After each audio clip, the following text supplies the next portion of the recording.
नमस्कार दोस्तों, ये video editorial compilation for mains का पार्ट है। आप प्लेलिस्ट में जाके एडिटोरियल की वीडियोस पेपर वाइज और टॉपिक वाइज देख सकते हो।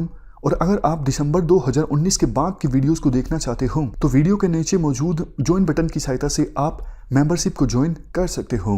चलिए डिस्कशन स्टार्ट करते हैं। आप जीएस पेपर 1 के इस टॉपिक से आर्टिकल को रिलेट कर सकते हो।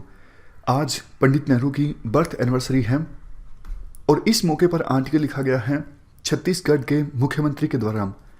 आर्टिकल में देखो काफ़ी सारी पॉलिटिक्स इन्वॉल्व है, लेकिन आपको पता होना चाहिए नेहरू के कंट्रीब्यूशन के बारे में। यूपीएससी ने पहले भी क्वेश्चन पूछा है, नेहरू ने किस प्रकार से कंट्रीब्यूशन दिया इंडिया की फाउंडेशन में, मॉडर्न इंडिया के निर्माण में। आगे भी यूपीएससी के द्वारा क्वेश्चन पूछा जा सकता है। यूपीएससी कंपैरिजन भी करवा लेती है जो हमारे फ्रीडम फाइटर्स हैं उनके विचारों के बीच में। नेहरू के कंट्रीब्यूशन के बारे में अगर आपको लिखना हो, देखो 1950 से लेके जब तक नेहरू की डेथ नहीं हुई 1964 में, जो कुछ हमारे देश में हुआ उनको आप लिंक कर सकते हो नेहरू से।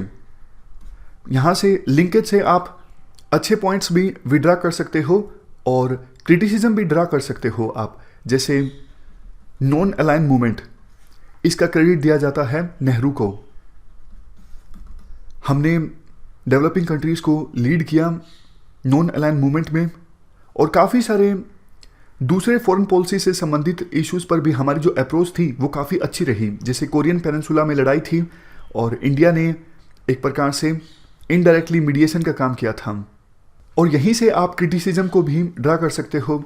जैसे नैम से हमें ज़्यादा फ़ायदा नहीं हुआ। अगर इंडिया किसी एक ग्रुप में शामिल होता यूएस से या फिर यूएसएसआर में, तो इंडिया को शायद ज़्यादा फायदा होता। तो समझ गए मेरा कहने का मतलब क्या है। मतलब ये है 1950 के बाद 1964 तक जो बड़ी घटनाएं हमारे देश में हुई उनको आप लिंक कर दीजिए नेहरू से। वहीं से आप पॉजिटिव पॉइंट्स को यानी कंट्रीब्यूशन को ड्रा कर सकते हो और वहीं से आप क्रिटिसिज्म को भी ड्रा कर सकते हो। जैसे कुछ और एग्जाम्पल्स आप लीजिए। इंडिया को यूनिफाई रखने में नेहरू का एक बहुत इंपॉर्टेंट रोल रहा है। देखो हमारे साथ जो देश आज़ाद हुए थे वहाँ पर लंबे समय तक स्टेबिलिटी नहीं रह सकी। कुछ देश तो ऐसे थे जो फर्दर डिवाइड हो गए। फॉर एग्जांपल पाकिस्तान, आपको पता है 1971 में बांग्लादेश पाकिस्तान से अलग हो गया। लेकिन इंडिया को यूनिफाई रखने में नेहरू ने एक इम्पोर्टेंट रोल प्ले किया। वेस्टर्न कंट्रीज़ को यकीन नहीं हो रहा था कि इंडिया जैसा देश जिसमें इतनी ज़्यादा डाइवर्सिटी है वो एकजुट कैसे रह रहा है। तो जैसे ही नेहरू की डेथ हुई तो वेस्टर्न एक्सपर्ट्स ने फिर से बोलने स्टार्ट कर दिया कि नेहरू ने इंडिया को एकजुट करके रखा था, लेकिन नेहरू की मौत के बाद इंडिया एकजुट नहीं रह सकेगा, काफ़ी सारे टुकड़ों में इंडिया डिवाइड हो जाएगा। तो कहने का मतलब यही है, इंडिया को एकजुट रखने में नेहरू ने बहुत ही इंपॉर्टेंट रोल प्ले किया। इस प्रकार से आप सभी डायमेंशंस से नेहरू के कंट्रीब्यूशन को जोड़ सकते हो। जैसे साइंटिफिक टेम्पर को इनकलकेट करने में नेहरू का रोल काफ़ी ज़्यादा इंपॉर्टेंट है। संविधान की वैल्यूज़ को इम्प्लीमेंट करने में नेहरू का रोल काफ़ी ज़्यादा इंपॉर्टेंट है। कम्युनलिज्म से लड़ने में नेहरू का रोल काफ़ी ज़्यादा इंपॉर्टेंट है। बड़ी इंडस्ट्रीज़ को इस्टाब्लिश करने में नेहरू का रोल काफ़ी ज़्यादा इंपॉर्टेंट है। जैसे डैम्स को नेहरू ने कहा था टेम्पल्स ऑफ मॉडर्न डे, इस प्रकार से कुछ फ्रेज इस्तेमाल किया था डैम्स के लिए। और दुर्गापुर, राउरकेला, भिलाई में बड़ी बड़ी इंडस्ट्रीज़ इस्टाब्लिश करवाई गई थी नेहरू के द्वारा।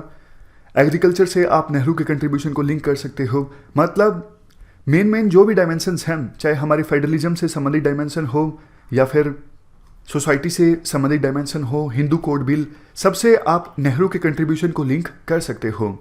वैसे देखो इस आर्टिकल में पॉलिटिक्स पर काफ़ी ज़्यादा फोकस है। आर्टिकल में कहा जाता है आज एक बड़ी मशीनरी है जो नेहरू की इमेज को ख़राब करने का काम कर रही है। फेसबुक पे, व्हाट्सएप पे, सोशल मीडिया प्लेटफॉर्म्स पर ऐसी इमेज शेयर की जाती हैं जिससे ये लगता है नेहरू इंडिया की डेवलपमेंट को लेके ज़्यादा सीरियस नहीं थे। इस चीज़ को क्रिटिसाइज़ किया जाता है राइटर के द्वारा।